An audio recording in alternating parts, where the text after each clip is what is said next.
bonjour, bonsoir, ça dépend des temps auxquels vous nous prenez.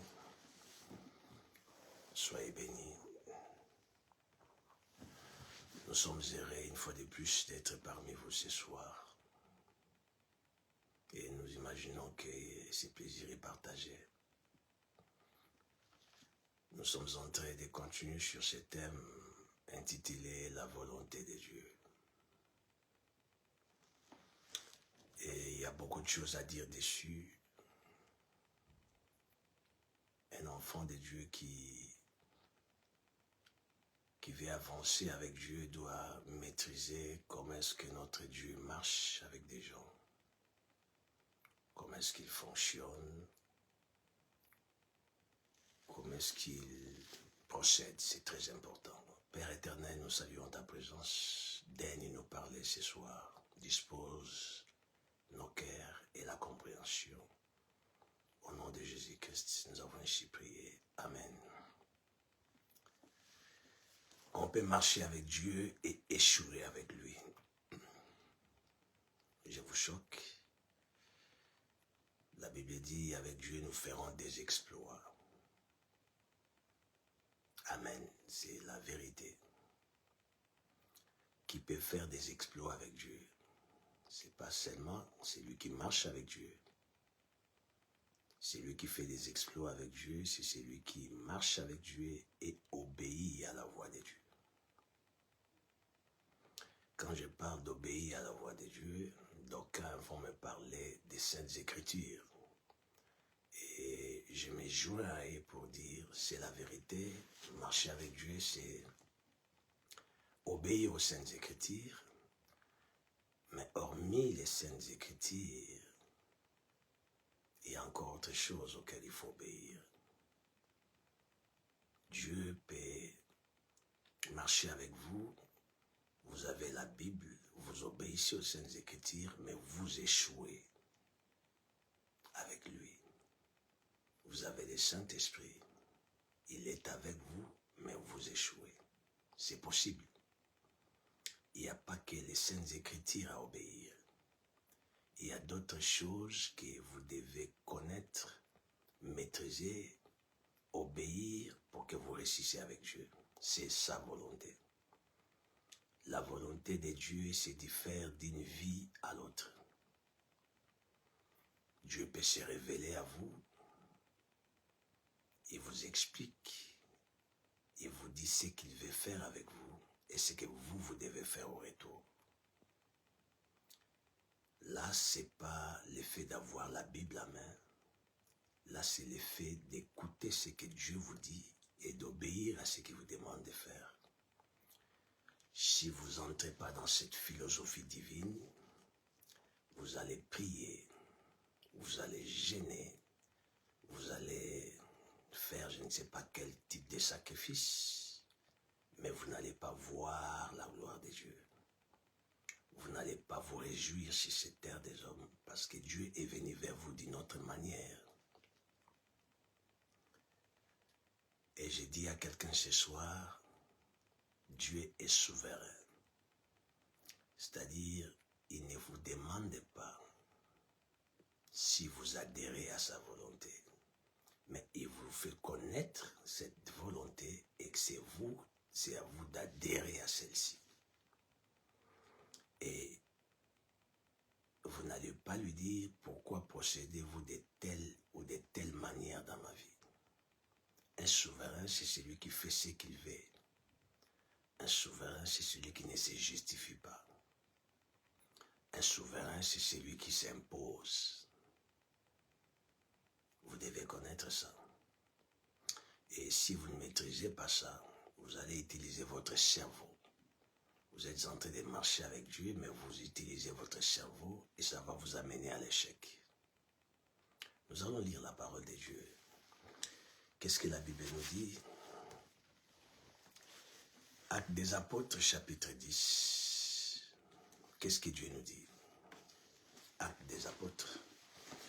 On va justifier cela dans la parole.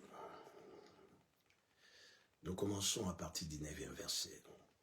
Le lendemain, ils étaient en route et qu'ils approchaient de la ville. Pierre monta sur les toits vers la 6e heure pour prier.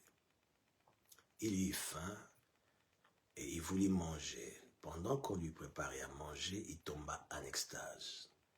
Il vit le ciel ouvert et un objet semblable à une grande nappe attachée par les 4 coins qui descendait et s'abaissait vers la terre, et où se trouvaient tous les quadrupèdes et les reptiles de la terre et les oiseaux du ciel.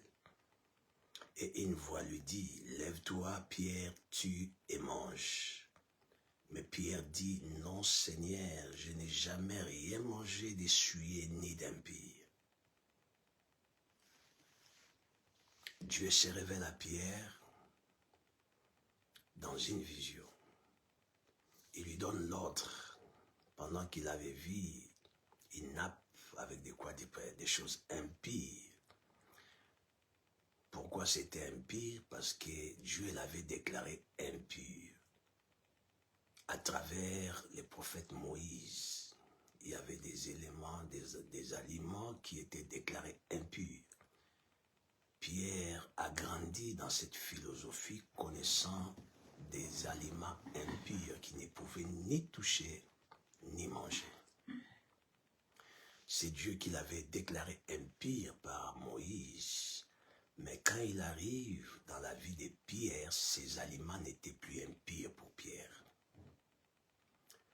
Je vais dire à quelqu'un ce soir, Dieu qui a créé les biens et les mal peut vous demander tout type de choses à faire, parce qu'il est souverain.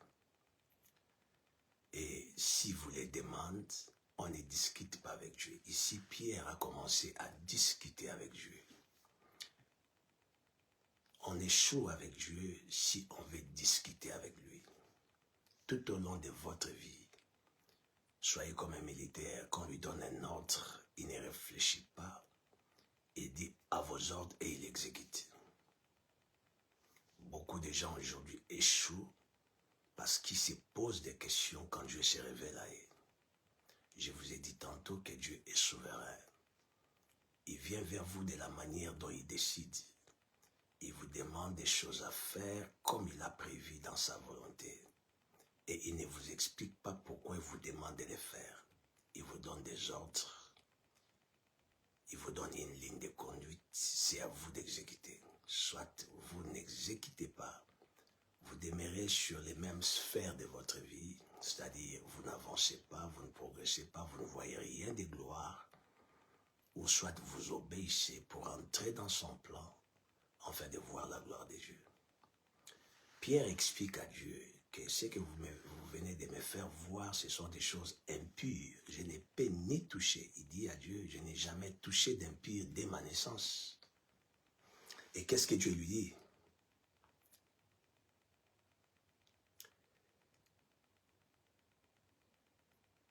Et pour la seconde fois, la voix se fit encore entendre à lui. Ce que Dieu a déclaré pur, ne les regardez pas comme souillé.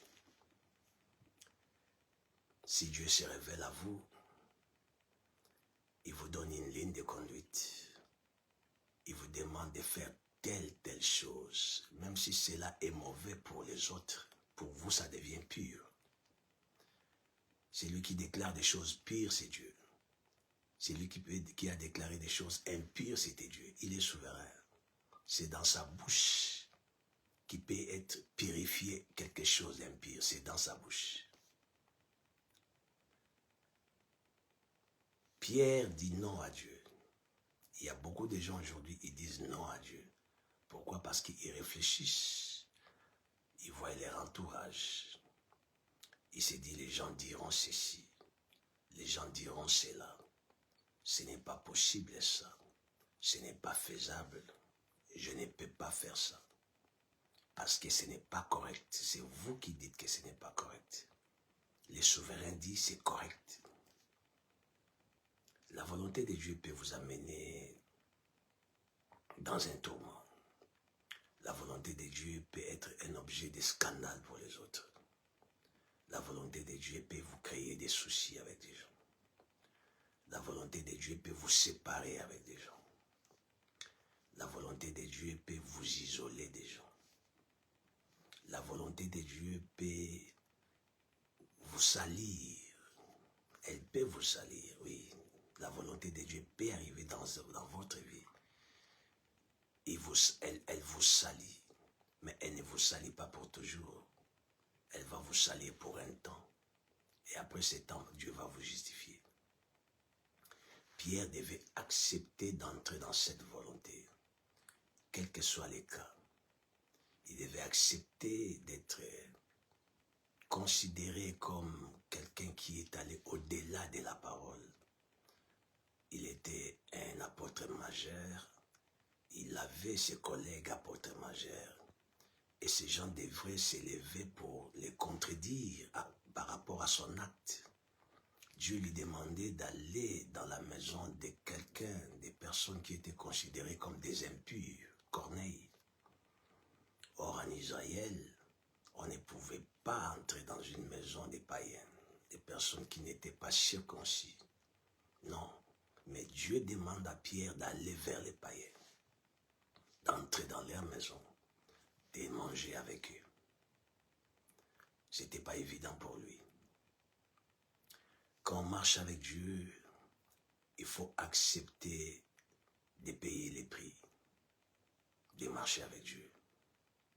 Il faut accepter d'être lapidé, mais de garder Dieu avec soi. Pierre devait accepter cette honte.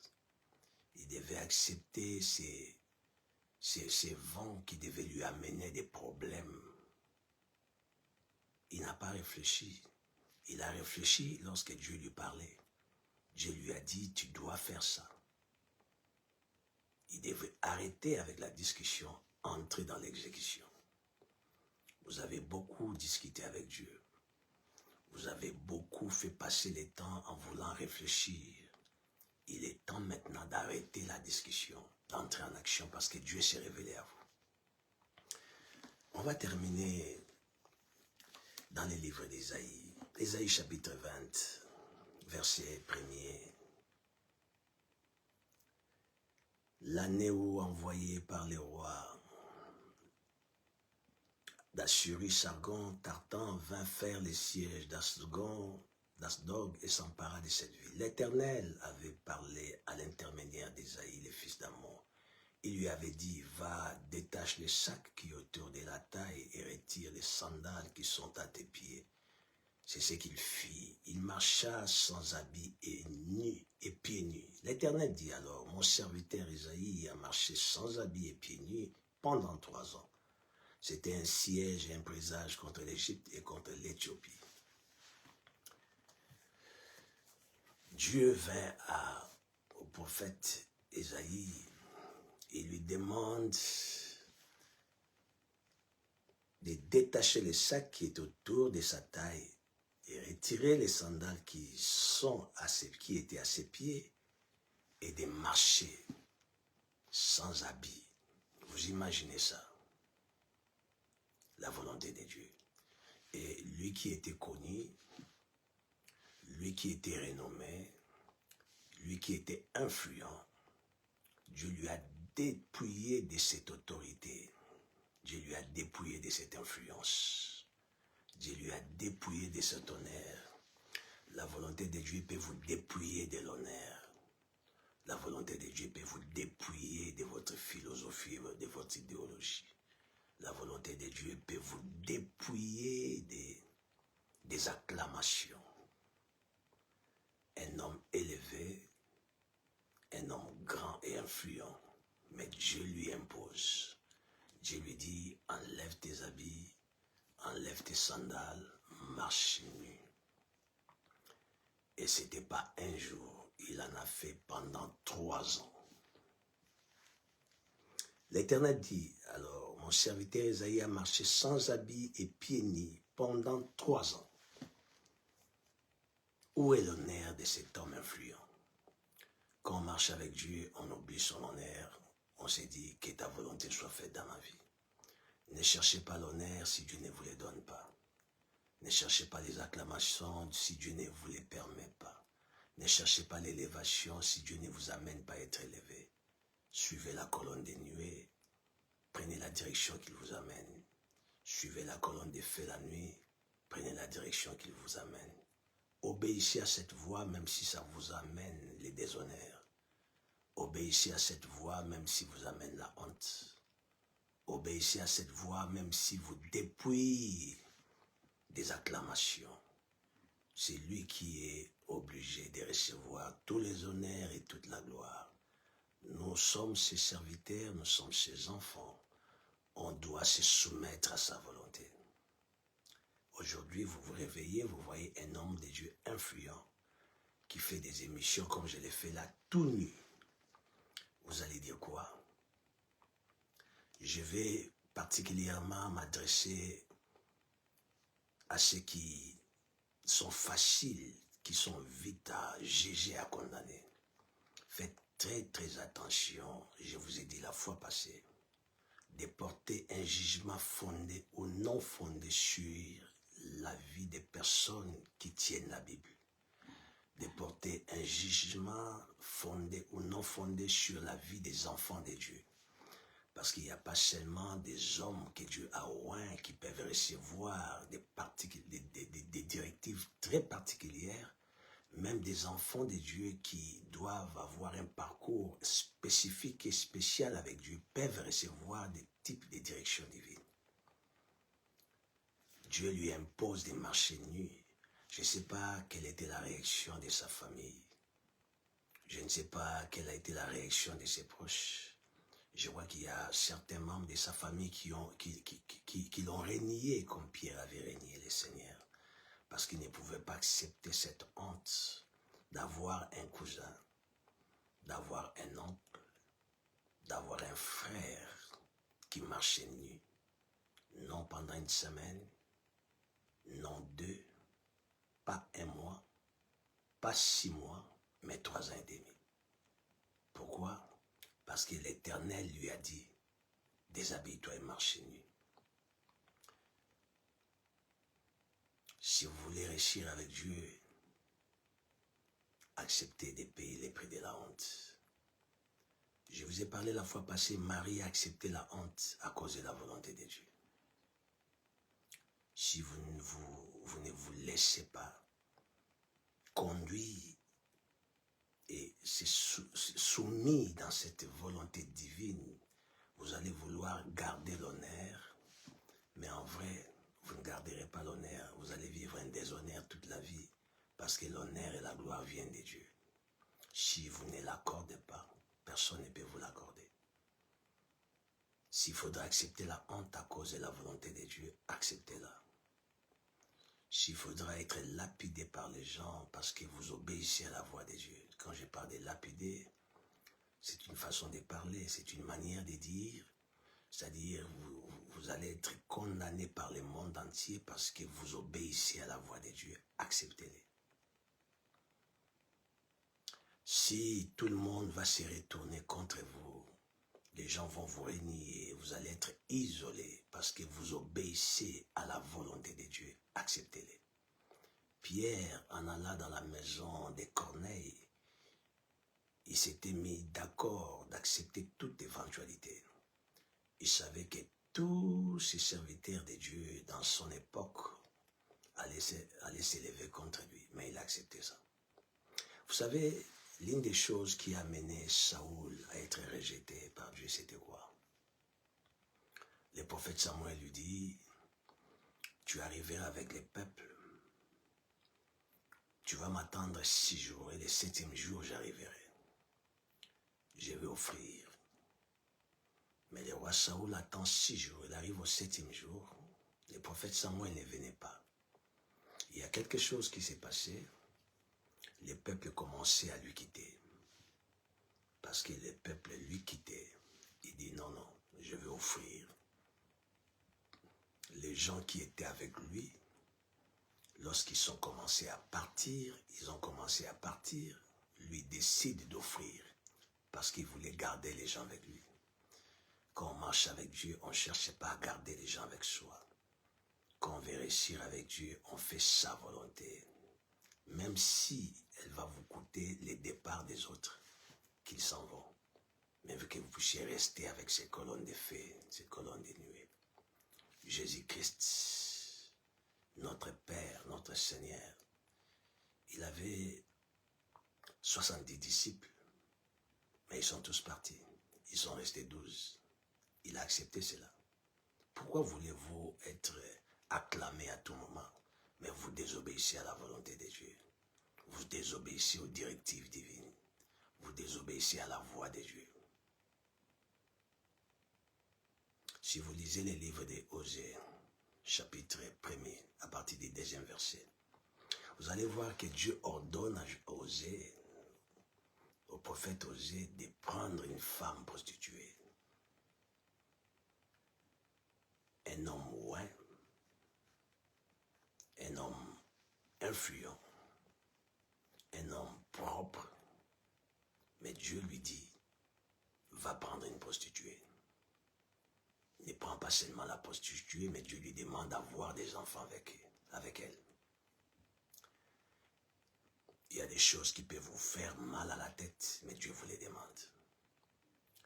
Ici, je ne m'adresse pas aux bébés. Ici, je m'adresse aux personnes qui veulent réussir avec Dieu. Nous parlons de ces choses parce que Dieu peut vous les demander. Dieu peut venir vers vous d'une manière spéciale et particulière. Il vous demande des choses à faire qui sont au-delà de votre imagination. Je vous ai dit tantôt que Dieu est souverain. Il ne va pas vous proposer, il vous demande de le faire. Si vous n'êtes pas mûr, vous allez réfléchir.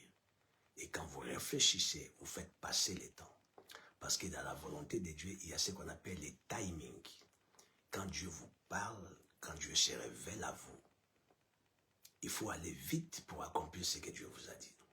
Je donne un exemple.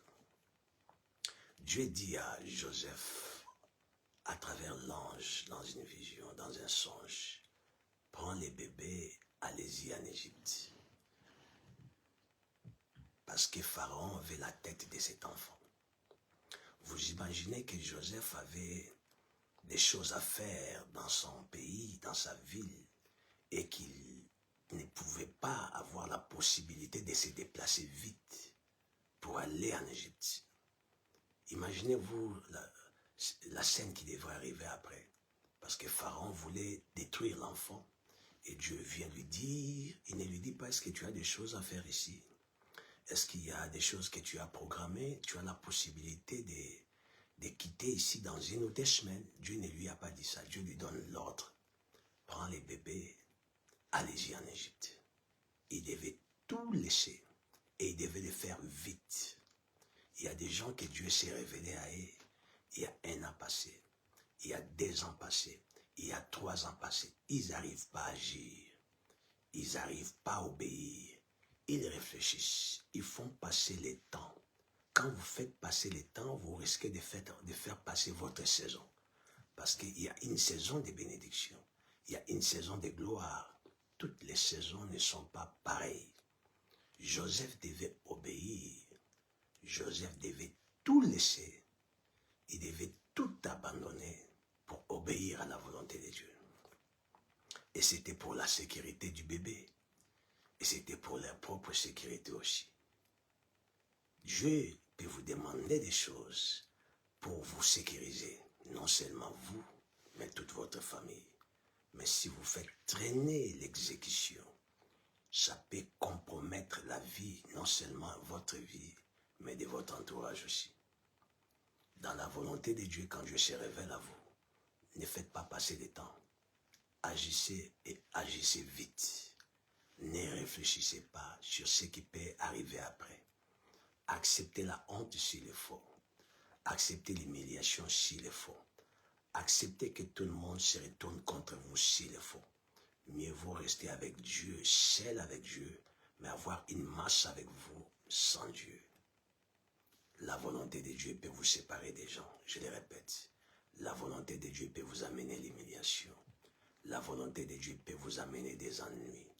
La volonté de Dieu peut pousser les gens à vous jeter des pierres. Osée devait accepter cette humiliation. Dieu lui dit, va prendre une femme prostituée et des enfants avec lui. Et j'imagine si aujourd'hui, si à ce temps-là, il y avait TikTok, Si à ces temps-là, il y avait Facebook, si à ces temps-là, il y avait Instagram et tous les réseaux sociaux, les gens allaient poster Josué, les gens allaient monter sur les panels pour parler du prophète Osée, pas Josué, le prophète Osée, en disant que quel type de prophète qui s'en va prendre une femme prostituée et avoir des enfants avec elle. Tout le monde allait parler contre Osée. Et les gens qui pouvaient, qui devraient, qui allaient parler contre cet homme, devraient automatiquement entrer dans la bande rouge, la bande des malédictions. Parce ils allaient critiquer Dieu sans le savoir. C'est pourquoi je m'adresse à un homme, à une femme ce soir qui me suit. Fermez vos bouches, fermez votre bouche sur ce que vous ne maîtrisez pas. Abstenez-vous de porter les jugements sur ce qui arrive dans les vies des gens. Abstenez-vous. Et je l'ai dit, je le répète, les prophètes Osée n'allaient pas dire aux gens, ne pouvaient pas dire aux gens que c'est Dieu qui m'a envoyé. Quand Dieu se révèle à vous, on ne le dit pas, on garde le secret. Je l'ai dit la fois passée, on appelle ça les secrets du royaume.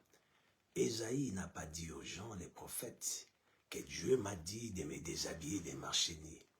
Il a encaissé, il a endossé cette honte.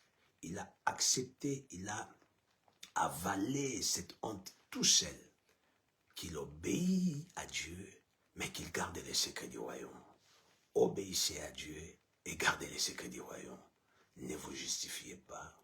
Ne vous cherchez pas à vous faire accepter parce que vous faites quelque chose qui peut choquer, indisposer les gens. Cela ne vous intéresse pas. Vous n'avez pas à vous justifier. Vous avez Dieu devant vous et vous avez l'avenir devant vous.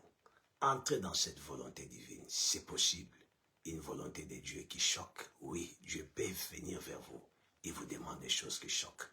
Entrez dans ces choses, obéissez à Dieu, l'avenir va vous justifier. Que le Seigneur vous bénisse. À la prochaine.